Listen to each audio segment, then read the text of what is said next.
Right now, our weather experts are tracking Hurricane Matthew. We're beginning to feel the effects of Matthew, and the worst is yet to come. You can see the ferocities as the system moves up the coastline. Whether we're getting you through it or taking you to it. Parts of our hotel have been falling off and smashing. When you need us most, there's only one, the Weather Channel. Right now, according to Reuters, the number of fatalities in Haiti has now surged to at least 842.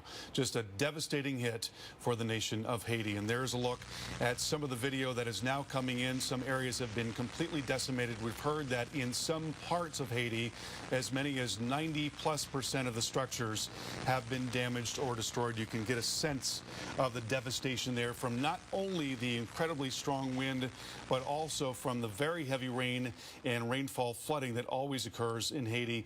And again, Reuters now reporting that there are at least 842 people dead as a result of Hurricane Matthew in Haiti, an incredibly powerful storm coming into the western part of Haiti and now still threatening the United States in a very serious way. And we're going to have more on this as it becomes available. Stephanie, let's get out to you.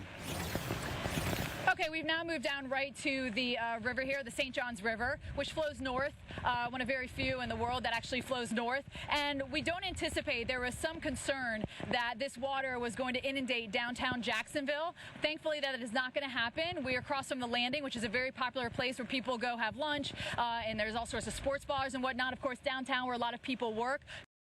Thankfully, we're not going to see the flooding here in downtown Jacksonville. But unfortunately, at Jax Beach, we have seen the surge and the significant flooding. The water has been pouring into the streets of Jax Beach there, and we're getting a new video of how it's, you know those walkways that you go out to the beach, that water has just been flowing right through there. And so there is standing water now in Jax Beach on the roads, and this is what we expect for all the coastal communities. Anywhere from, down Ormond Beach, we've been seeing the pictures, all the way up through Daytona, Jax Beach, and then as we head up towards Georgia and South Carolina, we are next to see this push of water right at the coast. So let's go down to Alex Wilson, who lived through it. And Alex, from what I understand, and correct me if I'm wrong, that water has now drained back out. If that is the case, how long... We just lost Alex's shot. I was just curious how long that water stayed up.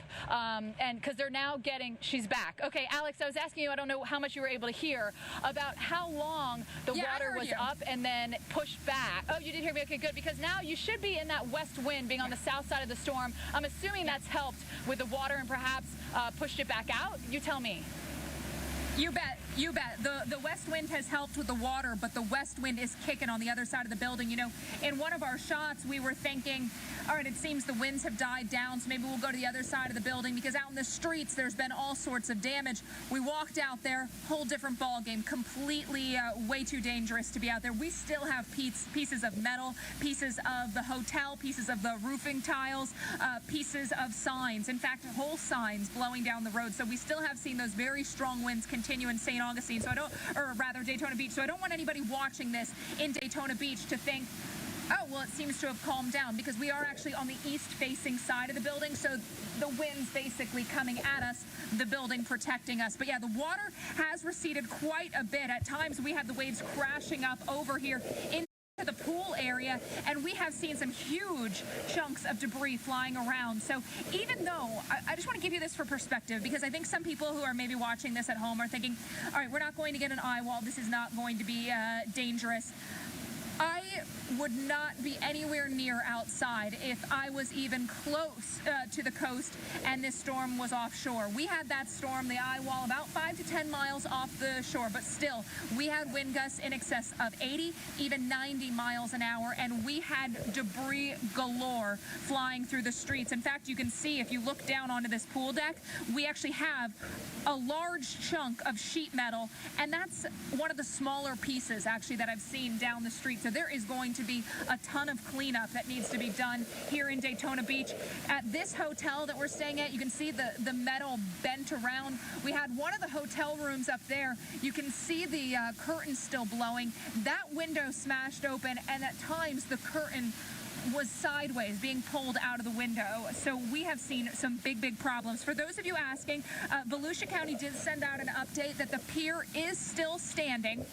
The Joe's Crab Shack restaurant still standing, and you can kind of see them off in the distance. I don't know how well the visibility is showing up on the camera, but I actually can see them. I think there was some damage to the fishing end of the pier, but the pier still standing. The Joe's Crab Shack still there. Volusia County, we do have that curfew still in place. It's going to be in place until tomorrow morning at 7 a.m. And basically, we are looking at conditions improving, but still dangerous to be out there. The tropical storm force winds not done as this storm moves off to our north and northeast. But, you know, I just want this to be fair warning for the folks who are along the coast in maybe North Florida, in Georgia, in South Carolina, who may think, well, if this stays offshore, it's not going to be bad. It was a very dangerous few hours here in Daytona Beach. There were a few people out sightseeing. Don't recommend it. Stephanie, I posted 2 videos on my Twitter of debris, large debris, just crashing down from the hotel and splintering in the road. And I can't even imagine what would have happened if one of those cars had been there in the wrong place at the wrong time. Yeah, and Alex, I think you make a good point that people that are watching this that live Georgia up towards South Carolina, you know, those are the types of things that you can expect as this storm moves up towards you. Yeah. Is that water, you know, pouring into the streets, and you can see some of that debris. You know, Alex, how high did the water get? You know, I don't know if you're able to get out, and any homes that are along the coast or even just in your hotel there, how much actual water was in there? Now, this hotel sits a little higher compared to the other ones on the ocean front, so we're not really along the boardwalk. The other hotels are a little lower. Here at the basement level of our hotel, there was not much water. With that said, we had quite a bit of water in the parking garage, and I would say that that water got at least 6 feet higher than usual. I talked to a pilot from Embry-Riddle who was down here early on to look at it, and he had showed me where the water typically ends, and it was much further beyond that.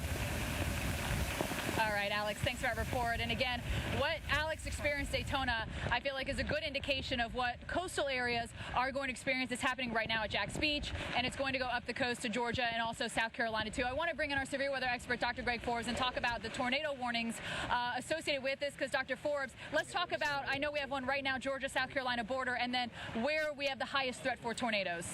Yeah, Steph, it's going to be the coastal areas of Georgia and South Carolina as rain bands push on shore. And that's the front right quadrant relative to the motion of Matthew. So that puts the area near Savannah, as I was talking about a few moments ago, in threat. That's where some of these rain bands are coming on shore with the individualized type thunderstorms and heavy showers. So just to the north of Savannah right now is a tornado warning coming right across, very close to the I-95 area.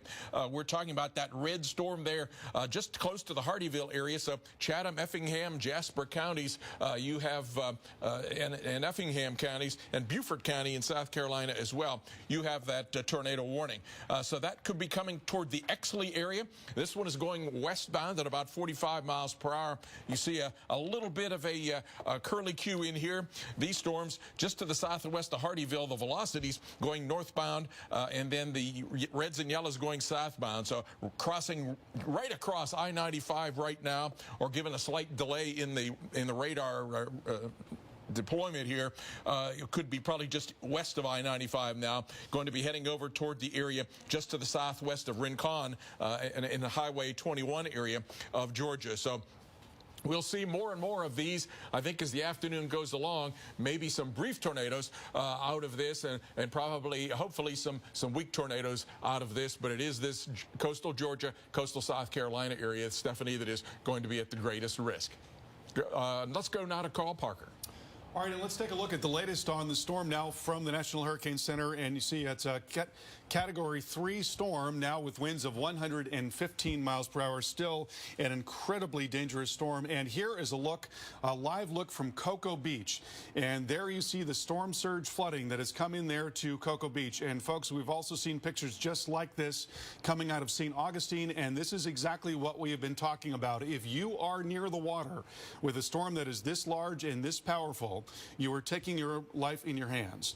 And we have seen time and time again people right up next to storm surge flooding like this. We got a report that there are people trapped in a bar in St. Augustine as the water and the waves lapping at the edges of that bar right now. And you can see just how serious this surge flooding is. So please, if you are now in Georgia, in South Carolina, anywhere near the water, we urge you to get away from the water, because that is the big killer in these storms. And we are, in fact, seeing the storm surge that we have thought would come to pass. It's been tremendous surge in a lot of areas, record values being reported in Fernandina Beach as well as in Mayport. Some of the highest surges we've ever seen. In fact, the highest surge we've ever seen on record in Mayport in Florida. And there you see the results as the water is driving right into areas where you've got normally dry ground and will be as high as 6 to 9 feet above normally dry ground, anywhere from northeast Florida across the coast of Georgia and also into South Carolina. So please, folks, again, we urge you to make sure that you are away from the water, as we expect that we're going to have exceptionally high surge across a good part of this southeast coast over the next several hours here. Here's the latest on the storm as of the 2 o'clock advisory. A 115-mile-per-hour storm. It's moving north-northwest now at 12 miles per hour. A very dangerous storm. Do not be fooled into thinking that just because the core of the storm did not make it on shore in Florida, and we've not seen a tremendous amount of damage thus far, that this is not an incredibly serious situation. It is. This is a very powerful storm. Just so happens that the worst of the storm did manage to stay offshore for the most part, but it is pushing the water onshore, and whether or not the core remains onshore or offshore is really irrelevant to how it can push water onshore. And in fact, it may make landfall getting up there into South Carolina. There you see the core of the storm now just east of St. Augustine. Winds have been gusting over 80 miles per hour along the coast. We got a report of winds gusting up to 76 miles per hour at Fernandina Beach, and also water now, major flooding being reported on Anastasia Island. That's in St. Johns County in Florida. So you've got this tremendous push of water that's occurring with that flow out of the east on the north side of the storm in particular, and right where the eye wall is coming in. And all this is happening, by the way, just a little past high tide in northeast Florida. That's where you're maximizing that surge potential. And again, we are hearing now, we've seen video, as a matter of fact, of very serious storm surge flooding in St. Augustine, and people have been at bars there in St. Augustine. These are evacuation zones. And obviously these are people who feel like they know better, but now they're trapped and they're not sure how they're going to get out of there. And we don't want you to be in the same situation farther to the north there into Georgia and also into parts of South Carolina.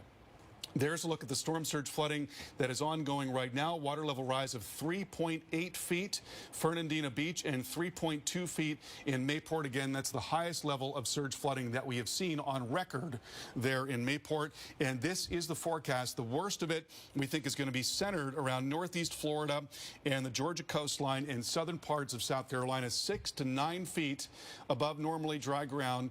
And that's not to say anything of what is added by the water coming in with the wave action, wave run up and wave setup, that's called, and also water that is flowing down from the land because of very heavy rain. So the main thing about this storm is that you need to get away from areas where the water may come up, because it's doing that now and will continue to do that as we go through the afternoon. Looking back at the core of the storm, it just narrowly missed coming into the east side of Florida there, the east coast of Florida. You see that western eye wall was actually only about 10 to 20 miles offshore. If it had been more squarely onshore, we would have been talking about even more wind than we saw. We got a lot of reports of winds gusting to 70 and 80 and even 100 miles per hour up on the Space Coast, but it would have been much stronger had that western eye wall come onshore. But now it's basically right on the coast, and we're getting a lot of reports of winds gusting up to 70 and 80 miles per hour. Now 58 in St. Augustine and 51 in Jacksonville. And there's a closer look at that eye wall, a very strong eye wall. But again, you've got this huge push of water that well precedes that eye wall. So you're already bringing the water up long before the core of the storm gets there. And then as the core of the storm comes in, it really raises that water level even farther. And that's exactly why we are seeing such significant flooding right now in St. Augustine, right as that comes in. After the storm comes by, we get more of an offshore flow, which may mean more flooding in some areas, sound side flooding in particular. I want to show you right now, I've got some video coming out of St. Augustine. of some of this this storm surge flooding that we are seeing here. And this looks like right along the bay there in St. Augustine. So the water coming up here, we've seen some video that's actually much more dramatic than this, but this is the type of thing where if you're caught in this, you're not going to go anywhere, and you can only hope that the water doesn't get to a point where your life is really being threatened.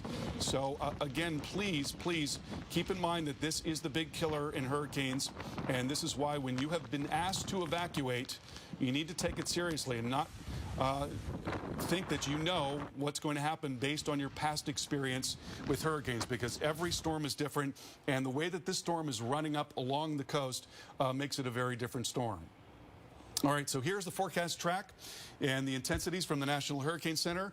One thing about the storm being offshore is that it's able to maintain its strength longer. So it's expected that it's going to be a Category 3, slowly coming down to a Category 2 as it starts to really get more involved with the coastline there in South Carolina and in North Carolina. It could still very well be a Category 1 hurricane. If it's farther inland, obviously that's going to bring the intensity down a little bit more. But if it's right along the coast and just starting to edge in, could very well still be an incredibly powerful storm, and then it's likely going to begin to come down in intensity as it wraps around and actually come back to Florida, possibly as a tropical storm. So hurricane warnings are in effect right now all the way up into Myrtle Beach and into Wilmington. That's where hurricane force winds are expected. Also some video coming out of Folly Beach here in South Carolina, and already a very angry sea there, giving the beaches quite a workout. Beach erosion is going to be a significant problem. Unfortunately, a lot of the beach that you're used to and that you cherish and adore is going to be gone after this storm has come through. And as those waves continue to get higher and higher and the water levels get higher, you do not want to be anywhere near the beach. You see that there's somebody out there taking a look at all this, and that's natural. When a storm is coming, people tend to flock to the coastline to get a good look at it. But just keep in mind that storm surge can come in very quickly. We had some video earlier. I don't know if we still have that, of waves crashing over a little bit of a wall there in Daytona Beach, and it can happen very, very quickly, and there's tremendous force in that water. So while it may seem benign to be able to get close to the coast there, at first, as the core of the storm gets even closer, it's going to become even more dangerous. All right, and one more thing to show you. I want to take a look at the model forecast here and take this into this afternoon.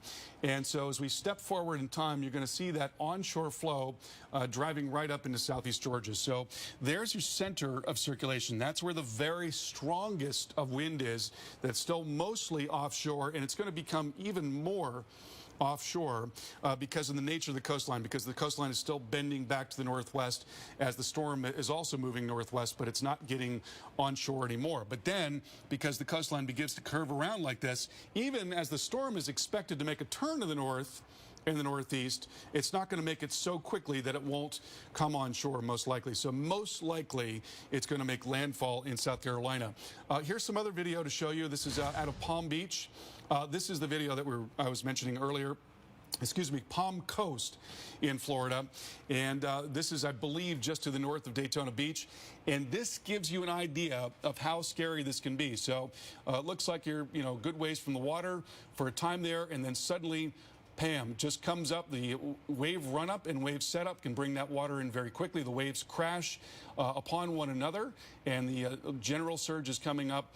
And so this is when you can get caught very quickly in a situation like this. So you've got to be very, very careful, and please, please do get away from the water as the storm is approaching. Let's get back out to Alex Wilson right now, and she is in Daytona Beach, where things look like they are calming down a little bit for a change.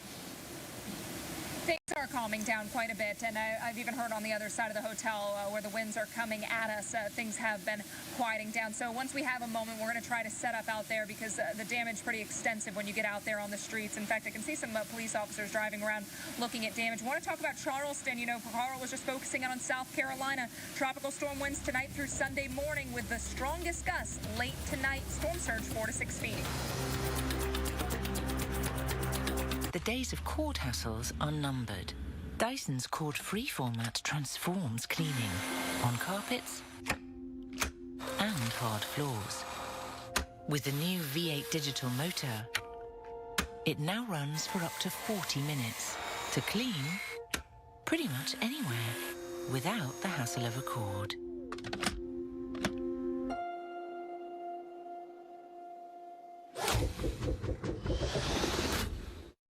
Severe weather is I think, when the Weather Channel really shines. You see everyone come together during severe weather events. Very dangerous super cell. What it comes down to is that this weather is affecting people and their livelihoods and their kids and their families and relatives across the country. So when you start linking the people side up to the weather and the science and the power that Mother Nature can create, it makes a real connection, and it starts, I think, drive home the importance of what we do.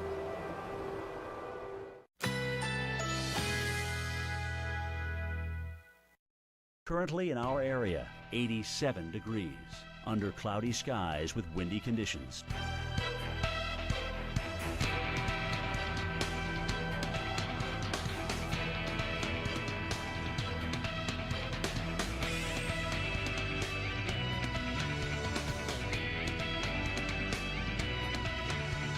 This afternoon, overcast skies and windy. Slight chance of a rain shower. High 87. Tonight, partly cloudy, low 78. Winds southwest at 10 to 20 miles per hour.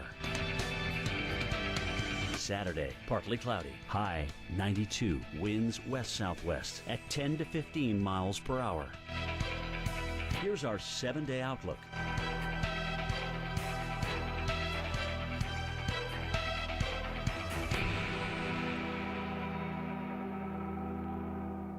I'm my team's #1 fan.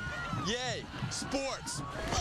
I've never been #1 at anything until I put these babies on. Now we're on a winning streak, and I am never taking them off. Do I know where I'm going? Absolutely. We're going through the playoffs. Allstate guarantees your rates won't go up just because of an accident, starting the day you sign up. So get accident forgiveness from Allstate and be better protected from mayhem, like me. It's good to be in good hands. I've had a wonderful time tonight. Me too. Call me tomorrow? I'm going to send a vague text in a couple days that leaves you confused about my level of interest. I'll wait a full 2 days before responding. Perfect. We're never going to see each other again, will we? No. Wouldn't it be great if everyone said what they meant? The Citi Double Cash Card does. It lets you earn double cash back. 1% when you buy and 1% as you pay. The Citi Double Cash Card. Double means double.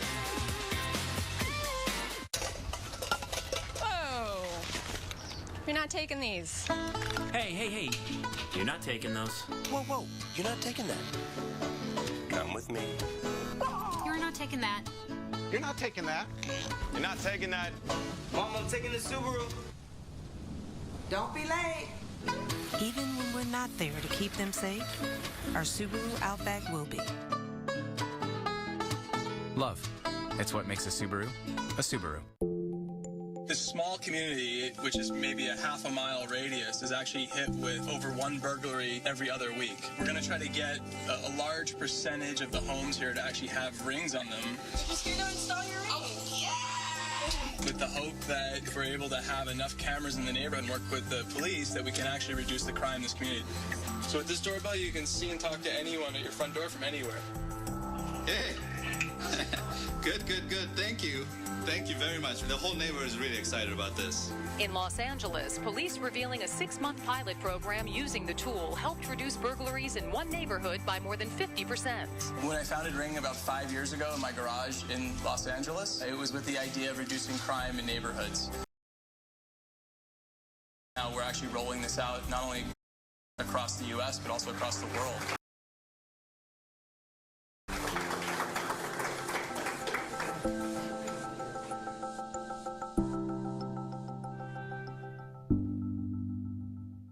Right now, our weather experts are tracking Hurricane Matthew. You can see the ferocities as the system moves up the coastline. When you need us most, there's only one, the Weather Channel. I'm meteorologist Stephanie Abrams live in Jacksonville, Florida, downtown Jacksonville. We want to take you to St. Augustine, just south of the area. And it's a coastal region. And the story with Matthew, it's going to be the coastal effects. The water push, the surge right along the coast, the winds greatest at the coast because there's no friction and you're obviously closer to the eye wall at, Was really only about 20 miles offshore from the coast as it's been coming up the coast of Florida. We've had damage reports in Daytona. There's a few windows that have been smashed. I'm assuming little pieces of debris flew and hit those windows. That's typically what happens and how those windows get blown out. There's also some aluminum roofing or siding of some sort, so that flimsier stuff that got pulled off as well. And then of course that water rushed in, but now with the west wind, things have calmed down in Daytona. St. Augustine, we're still seeing that push. We're still seeing that water. There are people there that were apparently in a bar. And so when you see the videos that we're showing you out of Daytona, out of St. Augustine, Jacksonville Beach, for instance, we're trying to get some video in from there where we also have that water that has, what the water has done in a lot of these places is, you know, those little walkway areas, the water just flows so quickly through those walkway areas and pours into, you know, the neighborhoods. And so that's one of the things that we were seeing in Jacksonville Beach as well, is that water pouring into the neighborhood. So this is a real coastal event. We are inland here in Jacksonville. Right across from us is a landing downtown Jacksonville. We don't anticipate, you know, I had some friends calling me that were pretty upset and worried. You know, Steph, I live 10 miles inland. Am I going to be literally underwater to my roof? And no, we're not going to see that inland, but that's something that could happen at the coast, is that surge pushing in. So that's where I'm trying to distinguish the difference for everyone as we go through today and into tomorrow with this storm. So let's now go to Tybee Island, Georgia, with the mayor, Jason Buterman. Jason, have you guys seen the flooding begin, or that push of water begin for you guys? We have a little bit, and I want to be clear, I'm not there. We urged all of our residents, everybody obviously, to leave, and all of our resources, our emergency folks are gone. But yeah, from the tide gauge at Fort Pulaski, which is just to the west of Tybee, we have seen the water come up pretty significantly, and we see some photos thus far. But we are obviously praying and hoping that this thing wobbles a little east of us, and for the sake of the folks in South Carolina, that's the case too. How easily does Tybee Island flood? There are portions of it that are obviously very low lying, but we have a very good dune system, and I'm really, it will obviously be put to the test in the next 12 hours or so.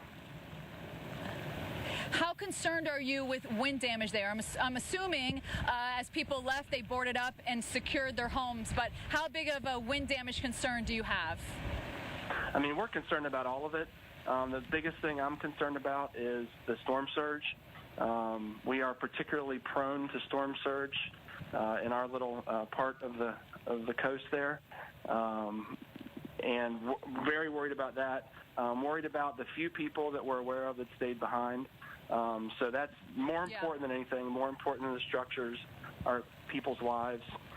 We did everything in our power to get people to leave. There were a few, we understand, that stayed behind, so we're just praying for them that this thing does, go a little east of us and doesn't make landfall at any point, doesn't hit anybody. That's what we're all hoping for everybody's sake.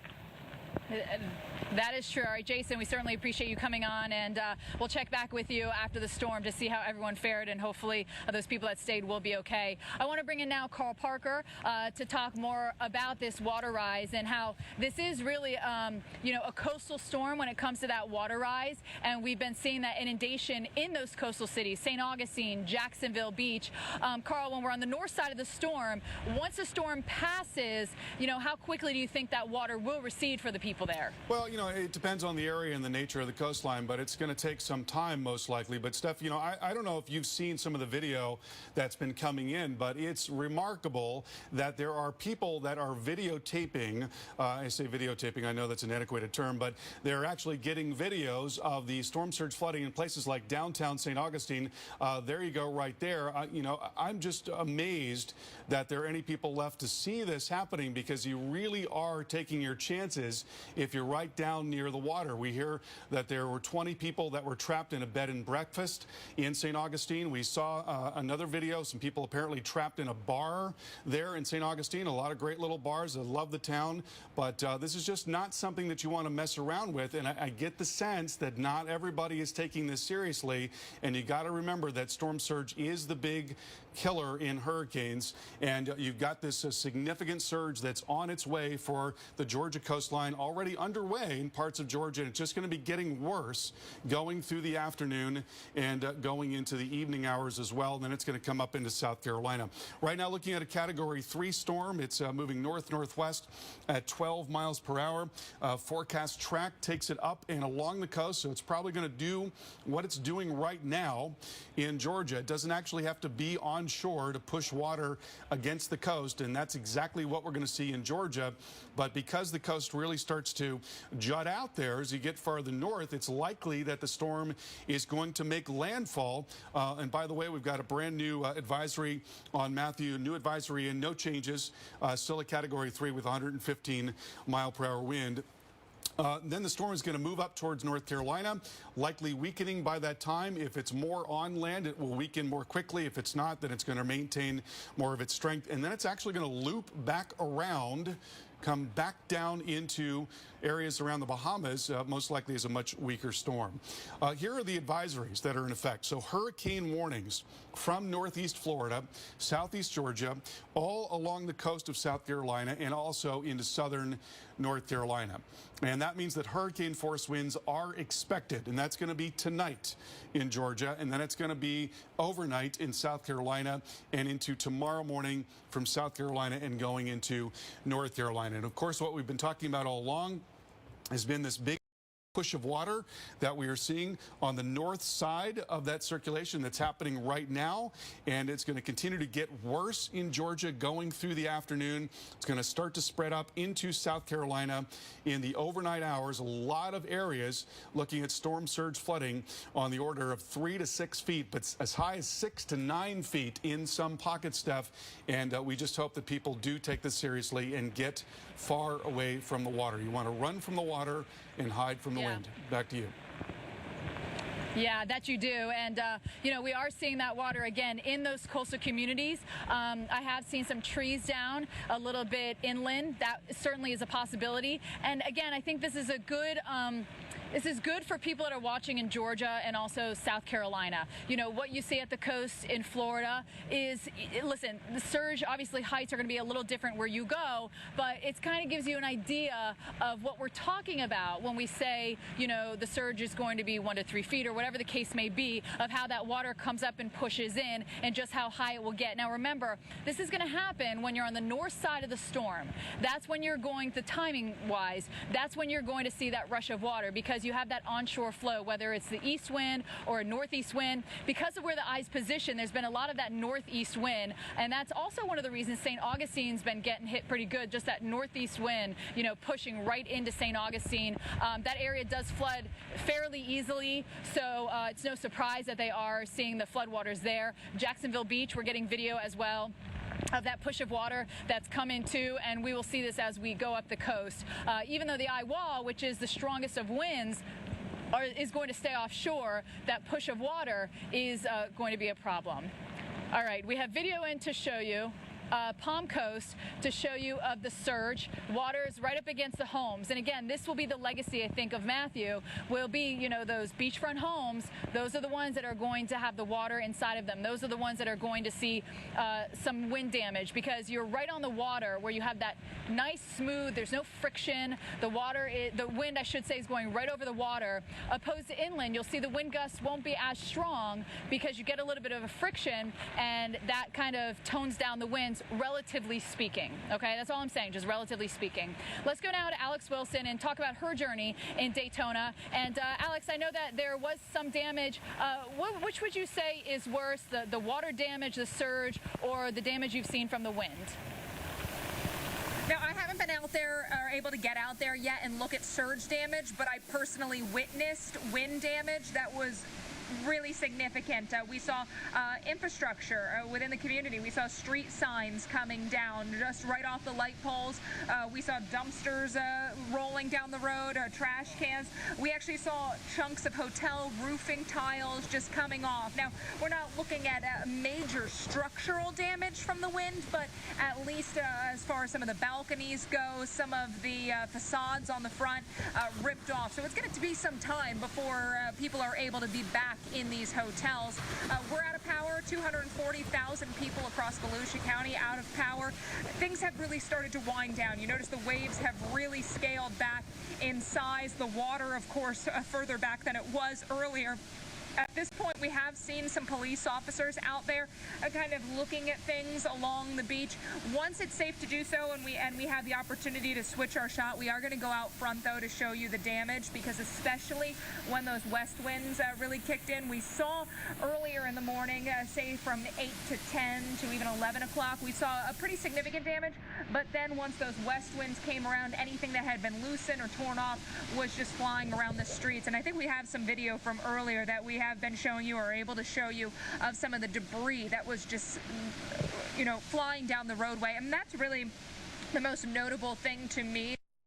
The first time I've ever experienced being this close to the eye wall of such a strong hurricane, and those winds were not to be messed with, and we weren't even in the worst of it. So I would caution anybody who's further up the line who thinks maybe they want to get out there and drive and look at the novelty of this, not something to treat as novelty, because it was dangerous. We actually saw a few people out there on the roads driving around doing kind of loops across around our hotel just to watch things happen. And there were large pieces of debris, you know, falling and crashing on the roadway, whether it was concrete, whether it was wood, whether it was these pieces of sheet metal. And all you need is that to come through your windshield once to cause major problems. So stay inside. That's the best advice I can give you as this makes its way up to your neighborhood, perhaps in North Florida, South Carolina, and Georgia. All right, Alex, good advice there. And I think that's really what everyone needs to remember, that the storm's going to come. It's going to be really intense. You're going to see that water rise up again at the coast, and then it's going to pass and things will get better. And just wait until your local officials say, okay, the all's clear, you know, to go outside type of a thing. But this will be a coastal legacy storm. So, you know, Daytona, things are starting to calm down. Here in Jacksonville, we're right in the thick of it.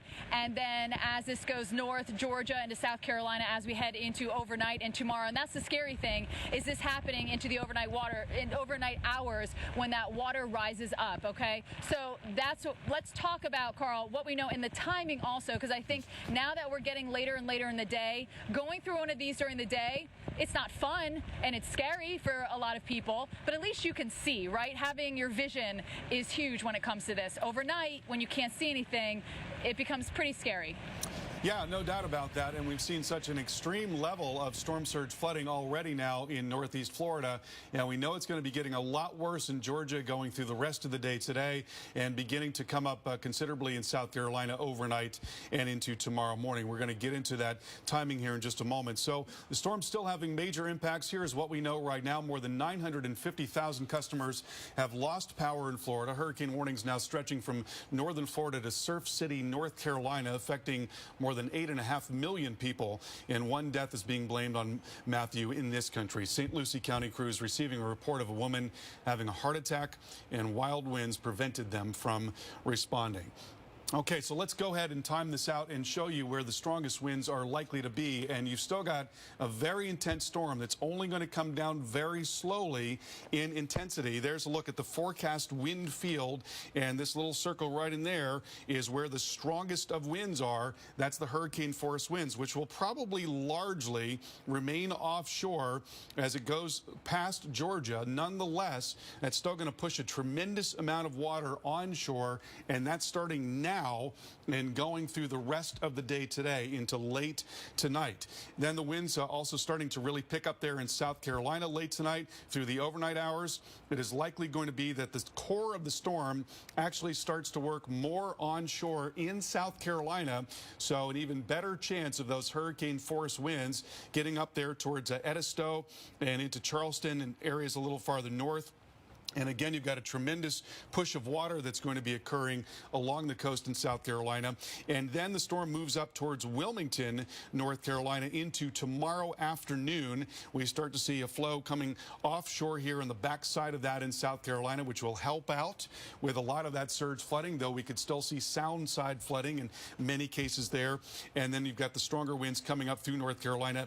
And you notice how the area of stronger winds begins to shrink going into late tomorrow. So that's an indication that the storm itself is starting to weaken, and we think will continue to weaken as it's pulling away from North Carolina right into Sunday morning and Sunday afternoon.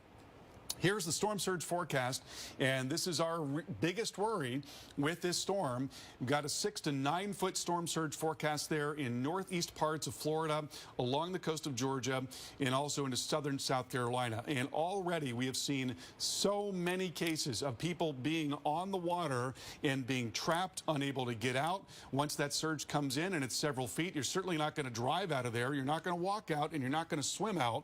So you're stuck wherever you are. And the surge has been living up to its potential. We have seen that already, and this is why we are asking you, please, please, please get away from the water, because the water is coming up and the storm is doing everything that we thought it would do in terms of producing that storm surge. There's the radar loop, and you can see clearly the flow that is now driving into the coast there. So already the water comes up well preceding the core of the storm, but by the time the core gets close to you, that's where you really maximize that surge potential, which is why we're seeing that now in northeast Florida. Water level rises that are significant, 4 feet now, Fernandina Beach. We've seen a record water level rise in Mayport in Florida, the highest that we've ever seen recorded there. Now 1.3 feet also in Jacksonville. And we can take a look at a product from the National Hurricane Center. This is the National Hurricane Center Storm Surge Potential Map, and these areas in blue and yellow right in there, that's St. Augustine. So you're seeing a potential storm surge flooding of 1 to 3 feet in blue and 3 to 6 feet in yellow. And where you see that, that's where you've got tremendous concern about that storm surge flooding. And that is happening now. That's happening now. So that was the forecast from earlier, and we are seeing that level of flooding right now in St. Augustine. So there's every reason to believe that these maps are accurate maps. Now, you notice up here into Atlantic Beach, Neptune Beach, Jacksonville Beach, looking at some flooding on the order of 3 to 6 feet there. We'll take you now a little farther northward. Amelia Island, want to focus in on that, and maybe we could get a little bit tighter there.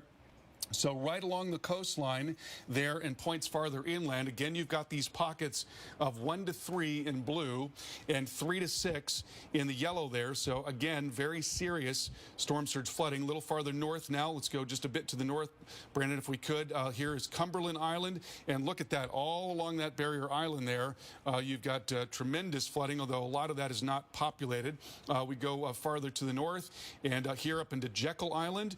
All along that barrier island there, got plenty of development, and the storm surge forecast is on the order of 6 to 9 feet on the high end. And then you've got wave action coming in on top of that. So you do not want to be anywhere near that as that is occurring.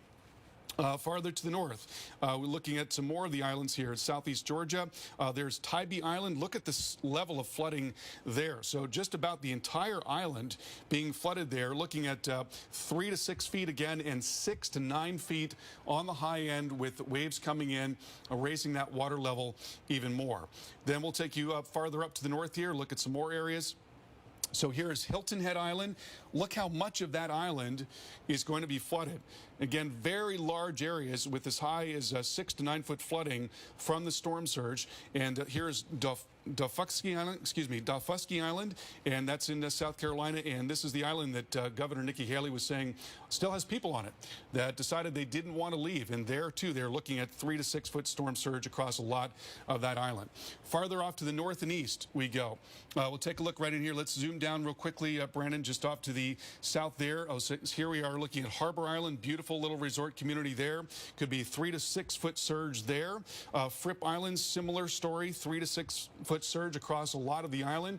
Farther northeast from there, Edisto Beach, we see a similar level of surge. So you get the idea. Every one of these places, and these are all low-lying areas. This is low. This is why they call it the low country in South Carolina, because there are a lot of these estuaries, a lot of these tidal areas where you've got marshland, and so just a little bit of a water level rise goes a long way in these areas and is going to flood residential areas. One last stop, Stephanie, into Charleston, and look at that significant downtown flooding in Charleston, 3 to 6 feet there in downtown. And as that's happening, we could be talking about hurricane force winds, and that'll be coming in very late tonight, overnight tonight, really, and into early tomorrow morning. Back to you. Yeah, Charleston's a tricky one, Carl, because they could potentially get a landfall, you know? Yeah. So I feel like they're definitely one of the trickier ones. No doubt. I mean, you know, it looks, just because of the nature of the coastline, because it bends back to the northeast so quickly there as you get farther north, it's going to be very hard, even though the storm itself is going to turn to the northeast, it's going to be very hard for the storm to avoid the coast at that point. In fact, I can show you the model forecast and show you how this is showing us the storm getting into that area. So here you go. It's coming up to the north, starting to turn to the northeast, but then coming right into Charleston, and again, as you mentioned, possibly making landfall right there in Charleston. That would be early tomorrow morning, really overnight tonight and early tomorrow morning. Back to you. Yeah, that's where we could see potentially some of the worst destruction, because not only are we going to get that push of water, you know, in that coastal area, but then you're going to get the eye wall on top of that. Even if it doesn't make landfall and we're just sitting in the eye wall of Charleston, that is what I would say would be my biggest concern at this hour. Obviously, I'm concerned for everyone along the coast that is seeing that water rise and push, but to get the combo of that in South Carolina really could just be tremendous. So we're going to continue to monitor that, but let's take you into Jacksonville and talk about the timing. So here in downtown Jacksonville, this is what we're going to continue to see as we head into the evening hours. The rain and the wind, some are gustier, some are less. It's out at the beach at Jack's Beach. That's where we're seeing the water, you know, break through the barriers, and we have seen standing water in Jack's Beach, which again is something that we expect, that these coastal areas, you're going to see that standing water, you're going to see that rushing water in. Once this goes north of us and we get more of an offshore flow, that westerly wind, that water is going to be pushing back out, so it will not be standing there for days on end.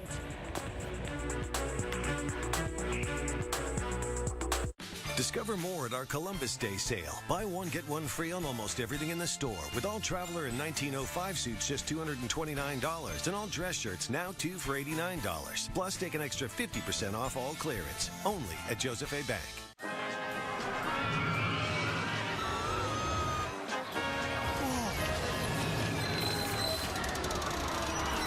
When your pain reliever stops working, your whole day stops. Try this. But just one Aleve has the strength to stop pain for 12 hours. Tylenol and Advil can quit after 6. So live your whole day, not part, with 12-hour Aleve. If you need to hire a pro for anything, you need to go to thumbtack.com. You don't have to do research, make phone calls, leave voicemails. You get matched with qualified professionals for free.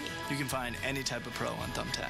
Plumbers, painters, movers. Every pro has a profile with pictures, reviews, ratings, so you choose the one that works for you. Before you know it, you get quotes for free.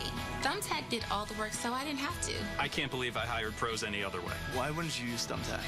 Get free quotes at thumbtack.com today. When coughing keeps your family awake, breathe easier with Vicks VapoRub. Soothing cough relief that starts working instantly. Constipated? Trust #1 doctor recommended Dulcolax. Use Dulcolax tablets for gentle overnight relief, suppositories for relief in minutes, and stool softeners for comfortable relief of hard stools. Dulcolax, designed for dependable relief. If I can get quality coats for everyone and save a lot of money, why wouldn't I? So we're here at Burlington. They have the same styles and brands for so much less. It's really cool. All the money I saved at Burlington goes into the Luna Family College Fund. Oh, You're not taking these. Hey. You're not taking those. Whoa. You're not taking that. Come with me. You're not taking that. You're not taking that. You're not taking that. Mom, I'm taking the Subaru. Don't be late. Even when we're not there to keep them safe, our Subaru Outback will be. Love. It's what makes a Subaru a Subaru. Welcome to Long John Silver's, home of our new $5 Real Deal box. Dive into our wild-caught 100% Alaskan whitefish, natural-cut fries, hush puppies, dessert, and a drink. It's our $5 Real Deal box. Because at Long John Silver's, you deserve more. Right now, our weather experts are tracking Hurricane Matthew. We're beginning to feel the effects of Matthew, and the worst is yet to come. You can see the ferocities as the system moves up the coastline. Whether we're getting you through it or taking you to it. Parts of our hotel have been falling off and smashing. When you need us most, there's only one, the Weather Channel. Attention homeowners. Quicken Loans has some very important information regarding the U.S. government's Home Affordable Refinance Program, or HARP. Nearly 3 million homeowners have already taken advantage of this fantastic money-saving program. But there are so many more of you who could be saving hundreds of dollars every month on your mortgage. Quicken Loans is here to help you save money. Why Quicken Loans? The home loan experts at Quicken Loans fully understand the HARP guidelines. We'll work with you to understand your specific circumstances and strive to find the financial solution that's best for you. Then we'll guide you through each step of the mortgage refinance process to make sure that it's both simple and easy. If you weren't HARP eligible in the past, new guidelines could mean that now you are. Give us a call and we'll give you a Quicken Loans mortgage review. It's simple and easy. To learn more about this money-saving U.S. government program, call Quicken Loans today or go to quickenloans.com for a mortgage experience that's engineered to amaze. When the weather turns serious, the first thing I'm thinking is, how do I communicate the message very clearly to people so they understand what the risk is and how to get through this? Currently in our area, 88 degrees under cloudy skies with windy conditions.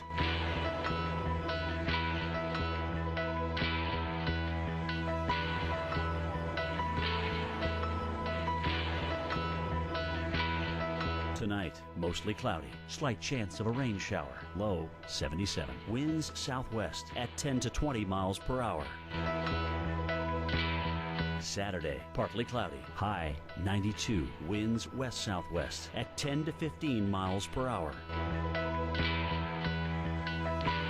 Saturday night, a few clouds from time to time. Low 75. Winds west-northwest at 5 to 10 miles per hour. Here's our 7-day outlook.